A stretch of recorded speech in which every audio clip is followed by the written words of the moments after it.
My parents, like, they just know about like regular jobs, or like a doctor's always a good job. Art, like, they didn't really see that like that. But like my mom, she just said, whatever you put your mind to it, you could do it, you know, and just pray to God and it will come. I'm Rene Casamalhuapa, also known as Doc. I'm a filmmaker, photographer, and graphic artist. I was born in Tarzana. My parents are middle class working parents. All they did was just work for us, you know, like trying to give us a better life. My parents are from El Salvador also too. They came here when they were like 17, you know, for a better life. My mom, she came with my grandma.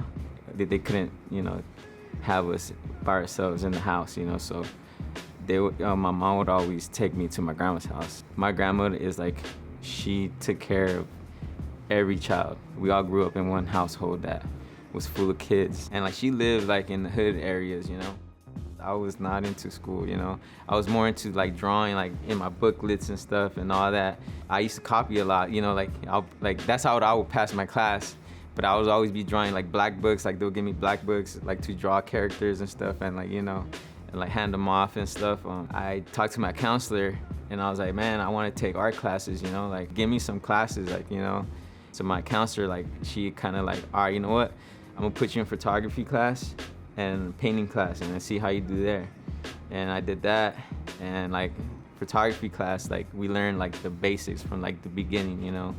And then we learned how to develop our own film and like what's called project our own film on photo paper, and I just fell in love with that. And then my other class was painting, and I already love painting, you know. And my teachers, they saw like how good I was, and like they would always like tell me like, man, you're really good, man, like you should stick to it, you know. And like my teacher would like recommend me to do like in the digital side, you know, like you should do Photoshop.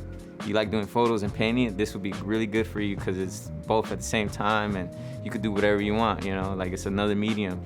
So that's when I went to that, and then Photoshop, it was just the end game after that, and illustration, you know, so it helped out a lot. Friend Ernie, like, you know, he saw that I was really good at graphic design and all that. He was all like, hey, you should meet a friend of mine.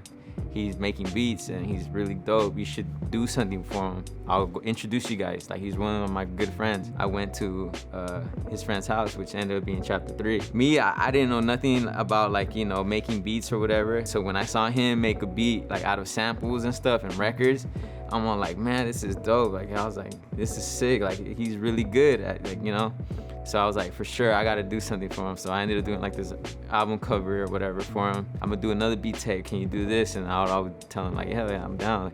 Or like a shirt design. Hey, I want to make a shirt design. Like, can you do this? And I'll be like, yeah, I'm down. Like, I always mock up templates and stuff. And from there on out, you know. So it was pretty cool. After that, he was just like, hey man, like, I do these beat battles or whatever. There's a rapper that is gonna be there. He said he raps, so like, you know, I want you to meet him. And we went, and it was 1000. I met 1000 or whatever. And then another guy goes on, and he's doing his beats, and he goes, hey, whoever raps, it should come rap. And I look at 1000. I'm like, you gonna go? And he goes, yeah, I'll go. And I was like, you're a rapper, right? And he's like, yeah, I'll go. He goes in, and this how I knew that, like, I was like, oh, this guy's the one. Like, he's cool, you know. He got like there's like a blanket on the table, and he had these like glasses, like this barcode glasses, and then like he just put it on, and then he just went in, like just started like rapping. Everybody was, you know, vibing and everything. So, and I was like, oh, this guy's like, that's the one. And he was like, hey, what do you think about him? I was like, hey man, like, if he would have been like, nah, not today, I would have been like, all right, bro, like, you ain't serious about your stuff, you know. Like me, I started off like with a film camera because you know, I had a class in high school, and you know, like, you could buy one or you could like borrow one from the teacher. And I used that one till like it broke, and then I ended up getting mine, which is a Canon AE1. And then from there on, like, I just been shooting with that, and then it kind of progressed with shooting with Super 8. I saw that movie Super 8, right?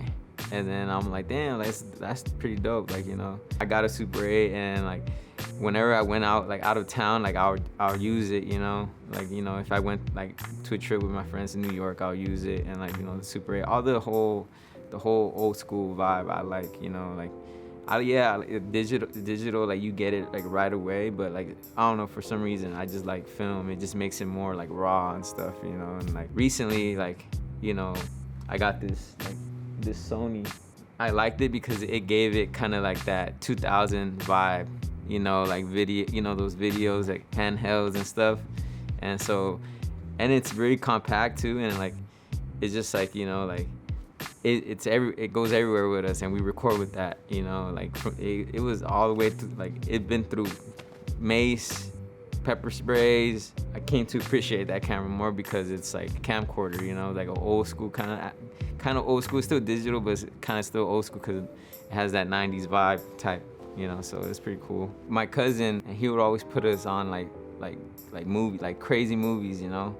And I remember he put on Fear and Loathing in Vegas, and like how the way it's shot and like how weird it is, and like, you know, and like the little significant things that they put in it, like to make the story. I was like, man, this is a dope thing. They did something different, you know, and that's what like I try to do with my work. Try to do something different, you know, or, you know, like make something like stand out, like as a message, you know. And my dad, like, you know, I saw him smile, like, oh snap, you know, like he's actually, you know, doing what he loves doing, you know.